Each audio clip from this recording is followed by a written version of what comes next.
Hello friends, welcome to our channel. இன்னைக்கு பதிவில் பிரண்டை ரொம்ப ஹெல்த்தியான ஐட்டம். நமக்கு தெரியுங்க, கை கால் வலி, இடுப்பு வலி, மூட்டு வலி எல்லாத்துக்குமே ஒரு பெஸ்ட் மெடிசன் அல்லவா.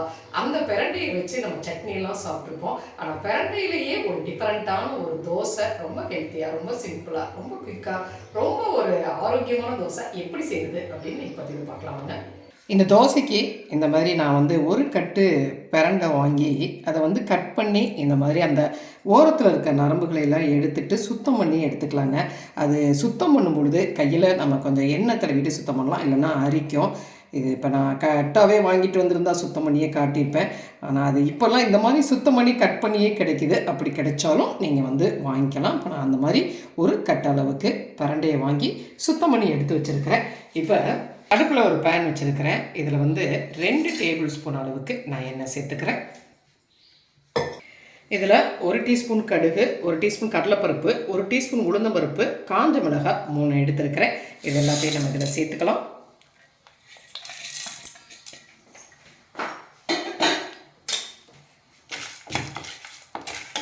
கடுகு பொரியிற வரைக்கும் வறுத்துக்கலாம்.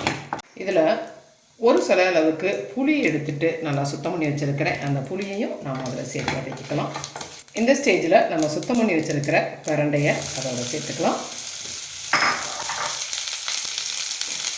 பிரண்டையை எப்பொழுதுமே நல்லா வதக்கிடுங்க. இது நல்லாவே ஒரு 2 நிமிஷம் அந்த பிரண்டை நல்லா அந்த எண்ணெயிலேயே வதங்கினதுக்கு பிறகு தான் நம்ம அரைச்சி எடுத்துக்கலாம், இல்லைன்னா அரிக்கும். பாருங்கள், அந்த பிரண்டை நல்லா ஒரு 2-3 நிமிஷத்துக்கு பக்கமாக நல்லா வதங்கிடுச்சு. அதனுடைய நிறமே அந்த அளவுக்கு கொஞ்சம் மாறிடுச்சு இல்லையா. இந்த அளவுக்கு அந்த பிரண்டையை நம்ம நல்லா வதக்கியாச்சு. இப்போ இந்த ஸ்டேஜில் அடுப்பை ஆஃப் பண்ணிவிட்டு இதை ஆற வச்சிடலாம். பாருங்கள், இது நல்லா ஆறிடுச்சு. இதை அப்படியே நம்ம மிக்ஸி ஜாரில் சேர்த்துக்கலாம். இதோட கொஞ்சமாக ஒரு கைப்பிடி அளவுக்கு நான் மல்லி இலை சேர்த்துக்கிறேன். மல்லி இலை சேர்த்துட்டு கொஞ்சமாக ஒரு 1/4 டீஸ்பூன் அளவுக்கு உப்பு சேர்த்துக்கிறேன். உப்பு சேர்த்துட்டு ஒரு 2 டேபிள் ஸ்பூன் தண்ணி சேர்த்து அரைச்சிட்டு வந்துடுறேன். பாருங்கள், இந்த அளவுக்கு ஒரு நல்ல நைஸ் பேஸ்ட்டாக அரைச்சி எடுத்துட்டேன். பாருங்கள், இப்போ தோசை மாவு நான் ஒரு கப் அளவுக்கு எடுத்துருக்கிறேன். இதில் நம்ம அந்த பிரண்டை பேஸ்ட்டை அரைச்சதை இதோட சேர்த்துட்டு நல்லா கலந்துக்கலாம்.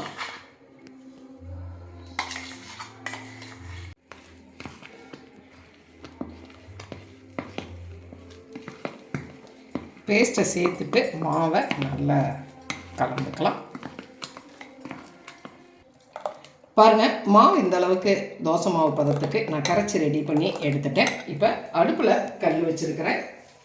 தண்ணி வச்சு லைட்டாக எண்ணெயை தடவியாச்சு. இப்போ நம்ம தோசையை அப்படியே வச்சுருக்காங்க.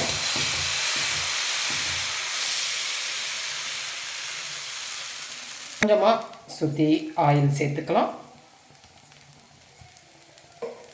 அப்படியே மீடியம் ஃப்ளேமில் வேகட்டும்.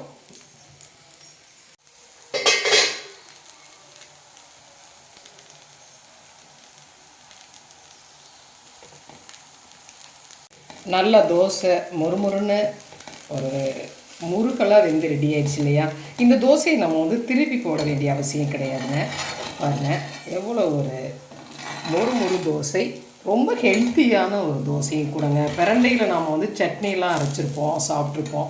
ஆனால் இந்த மாதிரி தோசையாக சாப்பிடும்பொழுது ஒரு டிஃப்ரெண்ட் டேஸ்ட்டோடு சாப்பிட்றதுக்கு ரொம்ப இன்ட்ரெஸ்ட்டாக இருக்கும், ரொம்ப சுவையாக இருக்கும், எல்லாராலையுமே சாப்பிட முடியும். பாருங்கள், இந்த அளவுக்கு தோசை முறுமுறுன்னு ரெடி ஆகிடுச்சு. ஹெல்த்தியான தோசை. இந்த ஸ்டேஜில் நம்ம தோசையை எடுத்துடலாம்.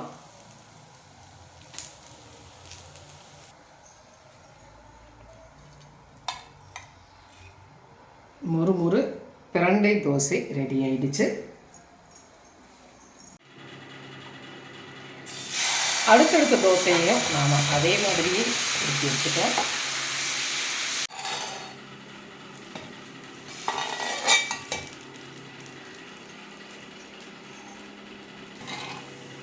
அருமையான ஒரு முறுமுறு தோசை. பாருங்கள், குழந்தைங்களுக்கெல்லாம் கொடுக்கும் பொழுது இந்த மாதிரி நம்ம ரோல் பண்ணி கூட எடுத்து கொடுக்கலாம். மொறு மொறுன்னு அழகாக ரெடி ஆகிடுச்சு. பாருங்கள், ஒரு மொறுமொறுன்னு ஒரு ஹெல்த்தியான தோசை. பிரண்டை வந்து நம்ம கை கால் வலி, மூட்டு வலி, இடுப்பு வலி எல்லா வலிக்குமே ஒரு பெஸ்ட்டாக நம்ம நாட்டு மருந்துகள் எல்லாத்துலேயுமே சொல்லப்பட்ட ஒரு ஐட்டம் இல்லைங்களா?